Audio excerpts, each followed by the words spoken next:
Hi guys welcome back to our channel. నేను మీకు ఈ వీడియోలో ఇండియాలోనే బాగా పాపులారిటీ ఉన్న హీరో ఎవరో చెప్పబోతున్నాను. సో ఆలస్యం లేకుండా let's get in to the video. ఇండియాలోనే మోస్ట్ పాపులర్ హీరో ఎవరంటే రెబల్ స్టార్ ప్రభాస్ గారు అని చెప్పాలి.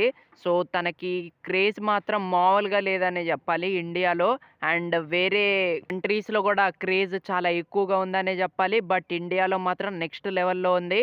And he's the top one most popular hero అనే చెప్పాలి ఇండియాలో. సో ఇక నెక్స్ట్ వచ్చేసి పుష్పరాజ్ అల్లు అర్జున్ గారైతే నెక్స్ట్ ప్లేస్లో ఉంటారనమాట. సో ఎందుకంటే పుష్పతో తన మార్కెట్ అమాంతం పెరిగిపోయింది. And he's the super star అనే చెప్పాలి ఇప్పుడు. సో తనైతే second most popular hero in India అని చెప్పాలి. సో నెక్స్ట్ వచ్చేసి మన రామ్ చరణ్ గారు అనే చెప్పాలి. సో తనకు కూడా మార్కెట్ అయితే చాలా పెరిగిందనే చెప్పాలి త్రిబుల్ ఆర్ మూవీ తర్వాత.